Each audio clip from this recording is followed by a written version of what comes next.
Nous vivons dans un drôle de monde, oui, un monde à la fois compliqué et ingrat. Quand je dis ingrat, injuste, où la corruption règne en seigneur absolu.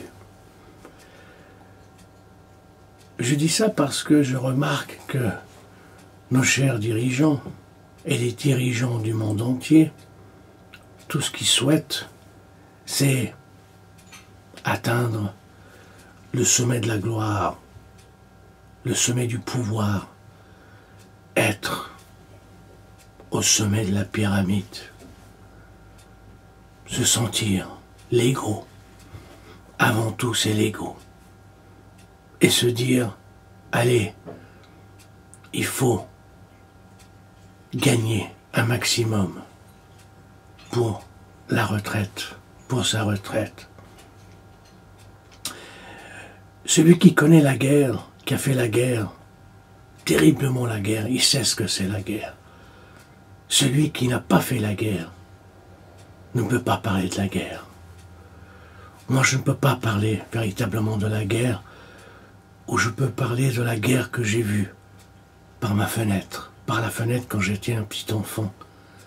À l'époque, après la guerre 39-45, c'était en Égypte, Alexandrie, quand j'ai vu bombarder à la première guerre, à la guerre du canal de Suez, cette fameuse guerre, lorsque Nasser déclencha un séisme auprès de certains pays européens parce qu'il avait nationalisé le canal de Suez. Je voyais les bombardements, je voyais les avions. Eh oui, j'ai vu un avion tomber. J'étais enfant, j'étais jeune. Et quand on est jeune, on ne se rend pas compte de ce que c'est la guerre. Mais la guerre est horrible. Je pense à tous ces enfants qui se font tuer à Gaza, en Syrie ou ailleurs, par la folie de l'homme, par la folie de certains, par certains États qui ne veulent pas reconnaître un peuple, le peuple palestinien, et l'obstination de certains qui veulent absolument occuper. Oui, ils veulent occuper, prendre du terrain et créer davantage de haine. Oui, je pense aux Palestiniens, je pense aux Syriens, je pense au monde arabe qui est sous la dictature, sous certaines dictatures, sous certains royaumes. Qu'est-ce qu'ils foutent ces rois? Ces rois, et allez, mis sur place comme des pions par l'Occident. Moi, je n'y crois pas. J'ai pas confiance envers nos dirigeants. Ils ont été mis comme ça en place pas par les Anglais, comme les Anglais ont mis les rois en place, par des farfelus qui ont été élus par le peuple. Et d'ailleurs, le peuple, quand ils ont élu, ils se sont occupés de l'élection de certains de leurs concitoyens. Est-ce qu'ils connaissent toute la vérité, tout le pouvoir, toute la force, tout le courage, toute l'intelligence de leurs élus? Mais non. Alors, pourquoi ne pas faire un président en Suisse? Un président élu par le peuple. Oui, un président élu par le peuple. On a peur que ce soit des présidents alémaniques. Non, je pense pas. Moi, j'avais fait une proposition. Hein, tantôt un alémanique, tantôt un latin. Pour une durée de 4 ans. Oui, une durée de 4 ans. Possible 8 ans, un maximum. Après 8 ans, 10 ans, il faut dire bye-bye. Oui, il faut dire bye-bye, se retirer de la politique. Mais de toute façon, ils se retirent avec les poches pleines. Hein, ils ne vont pas à la retraite les mains vides. Moi, je connais pas de président d'aucun pays qui est allé vendre des cacahuètes sur le marché pour pouvoir survivre. J'en connais aucun. Citez-moi-en un. Citez-moi-en un.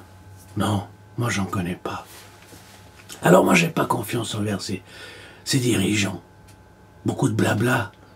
Certains ont fait du boulot, du bon boulot. Du boulot, mais à quel prix? À quel tarif? Oui, un tarif énorme, coûteux pour le peuple, la population. Ben moi je verrais un président suisse, enfin un président suisse.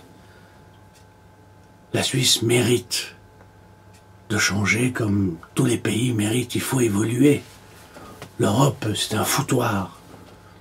Oui, c'est un foutoir, mais si on veut être solidaire, il faut se foutre dans ce foutoir. Est-ce que, peut-être, si on avait été dans l'Europe, la Suisse serait en meilleure posture actuellement, économiquement parlant? Je n'en sais rien. Vous savez, les économistes, ils sont tous en train de vous dire de prédire l'avenir. Mais quel avenir ils ont prédit? Hein? Tous ces intellectuels, ces universitaires, personne n'avait prévu et prédit la chute de l'Empire soviétique. Quelle catastrophe! L'homme n'était pas prêt pour le communisme. Parce qu'il y avait trop de corrompus, trop de salopards et trop de gens qui ne souhaitaient qu'une seule chose, le pouvoir.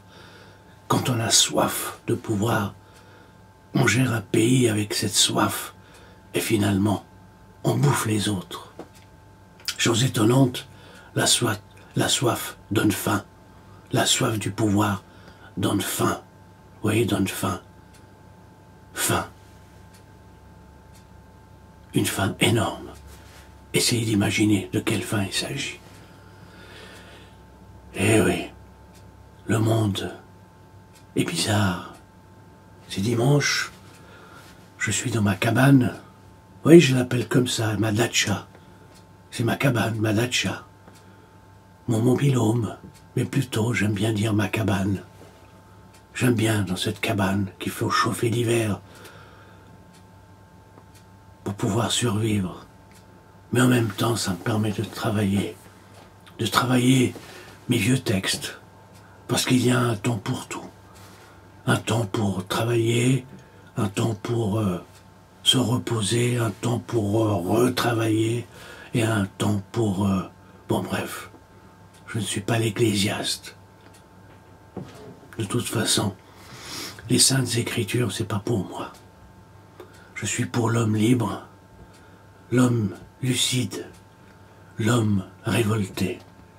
Je suis un homme révolté. Quand je vois le monde, on ne peut pas se taire, on ne peut pas dire que je suis d'accord avec le monde. Je suis un révolté. Parce que c'est une catastrophe, ce qui se passe dans le monde. Je suis indigné. Vous voyez, le monde est indigne et je suis indigné. Le monde, ceux qui ont le pouvoir, je n'ai pas envie de les applaudir. Je n'ai pas envie de leur cracher dessus parce que de toute façon, je n'ai pas... C'est pas mon rôle, c'est pas mon but. Mais je suis déçu. Je suis déçu parce que je suis révolté. Il y a trop de misère sur cette terre. Trop de misère, trop d'injustice. Trop.